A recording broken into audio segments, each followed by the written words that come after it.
If there's one series that Capcom needs to remake aside from Resident Evil, it has to be none other than the Devil May Cry series. DMC 1 and DMC 2 is in dire need of a remake, and I think one game definitely needs a remake because of the way this game plays in comparison to the rest of the series, and that is none other than Devil May Cry 2. And in this video, we're gonna look into the many different problems of DMC 2 and why this game is in dire need of a remake when it comes to the DMC series. Now let's go ahead and take a look.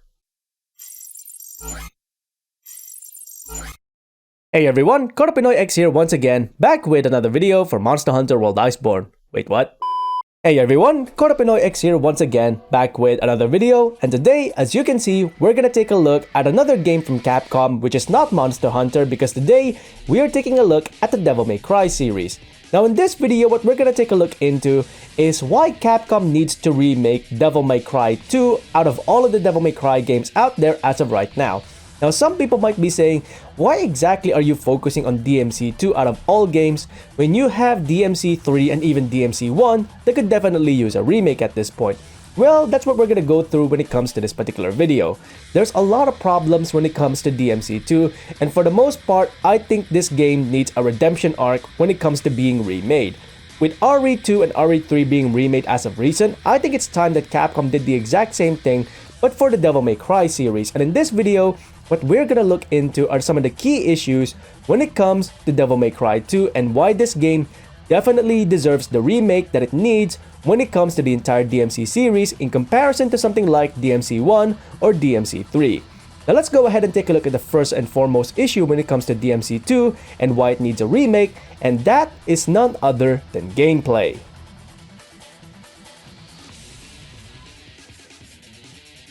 Okay, gameplay-wise, I think it's safe to say that Devil May Cry 2's overall gameplay is by far the worst when it comes to a Devil May Cry game in the entire series, even comparing it to something like the Devil May Cry reboot.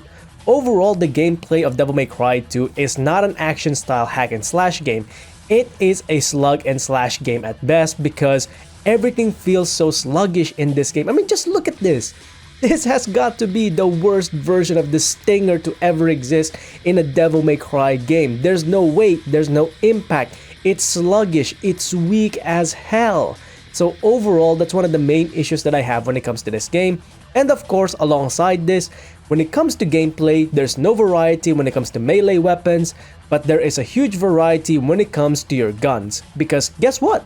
You can gun everything to death in this game, including the final boss. Literally, everything in this game is all about guns. Most of my gameplay has been about guns when it comes to Devil May Cry 2. Every now and then, I may be forced to use my melee weapon because enemies are close by, but for the most part, you can gun everything to death when it comes to Devil May Cry 2, and that is one of the biggest issues that it has when it comes to gameplay. This game needs to be overhauled from the ground up so it has a balance between melee weapon and long-range weapons like a proper Devil May Cry game.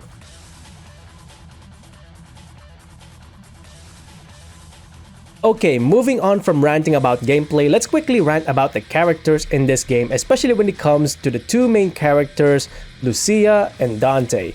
Now for Lucia, as well as Mathieu for the most part, I don't really have a rant against them because I haven't seen them outside of Devil May Cry 2, so I don't know what kind of character can we really expect when it comes to Mathieu and Lucia when it comes to the Devil May Cry series. Now Lucia was part of Before the Nightmare novel when it comes to Devil May Cry 5, but aside from that, we don't know anything else about Lucia when it comes to something like a Devil May Cry game. I was really hoping we get to see more of her in Devil May Cry 5, but that never really happened, and I'm really hoping that in something like Devil May Cry 6, if it ever happens, they do actually give us more of a portrayal when it comes to Lucia in the series, and maybe alongside Mathieu. Now, another character that we can look into before Dante, because Dante is a big problem in this game, let's talk about Arius real quickly, because Arius is bizarre, okay? The way they portrayed Arius was that he is this serious corporate man, and for the most part, he doesn't lose his cool in any way, shape, or form.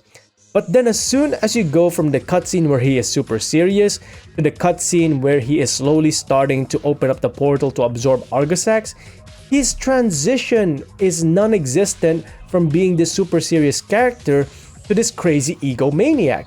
He went from being serious into wanting to become the king of this world. And I'm like, what? Where did that come from? Where was the transition of him going into this super serious character into this crazy egomaniac? What happened there? So yeah, Arius is another issue when it comes to characteristics, and alongside Arius, we have the biggest issue of all when it comes to character portrayal, which is Dante.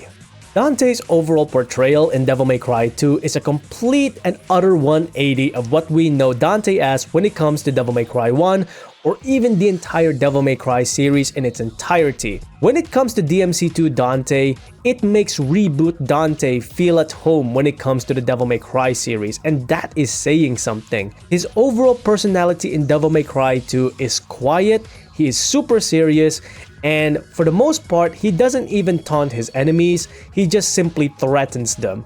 Yes, there was one line that he actually used to taunt his enemy, which was the best part of this game in my personal opinion, and that was when he was talking to Arius about being the king of this world, where he literally just goes, "King, yeah, here's your crown, boom." King?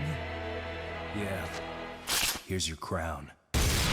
And that was it. That's the best part in this game because he actually taunted his enemy in this part of the game and nowhere else. So personality is definitely something that they can fix when it comes to a remake of Devil May Cry 2 for Dante.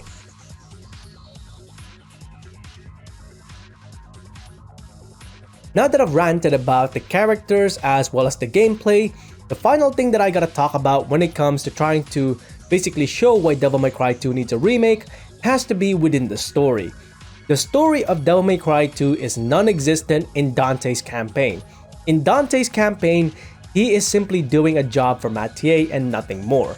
He goes to take the job, he goes to fight Arius and rescues Lucia part way, and then he takes on the biggest bad guy, which is Argosax the Chaos, and that's pretty much his job done from start to finish. No storyline whatsoever.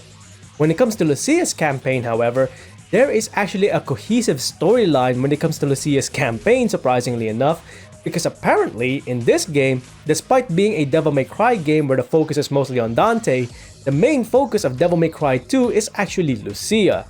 Lucia goes through a journey of self-discovery kinda similar to Dante in Devil May Cry 3 surprisingly, and for the most part, a lot of the narratives is always gonna throw you back to Lucia's campaign. And to be quite honest, that is really terrible in my personal opinion. If you have multiple protagonists in a video game, one protagonist should not be overshadowed by the other if you're taking into consideration the fact that one of these protagonists is meant to be the main character of the entire series. Take into consideration Devil May Cry 4 and Devil May Cry 5. They managed to balance out the portrayals of Dante, Nero, and V very perfectly when it comes to this particular game of Devil May Cry 5, because there's always that focus with Dante when it comes to certain parts of the storyline, there's always that focus with Nero, and there's always that focus with V. None of these characters overshadow one another, and in fact, closer to the end of the game, you see how all of these characters amalgamate into the finale of Devil May Cry 5, which is super awesome. So you see, when it comes to the final part of this video, the storyline is definitely one of the bigger aspects of this game that really needs to be overhauled from the ground up if Capcom ever does decide to remake Devil May Cry 2, so that Dante's involvement in this game is not just the fact that he is taking on a job, but rather he is as important a character as Lucia is when it comes to Devil May Cry 2. And that is pretty much it for this video, taking a look at Devil May Cry 2 and why it needs a remake when it comes to the entire DMC series. What do you think about Devil May Cry 2 in its entirety? Do you think Capcom should remake it, or should they just completely ignore it and remake something along the lines of Devil May Cry 1 and Devil May Cry 3? Let me know in the comments below what you think about DMC 2 and whether or not this game deserves a remake when it comes to the DMC series. Now that is pretty much it for me for this video. If you enjoyed these videos, please consider leaving a like on the video itself and subscribing to the channel, as well as hitting that bell icon so you can go ahead and catch up on any future Devil May Cry content that I might be doing or any other games that I might be playing in future. Until then, I hope you enjoyed this video. Thanks very much for watching, and I'll see you next time. Onward and upward.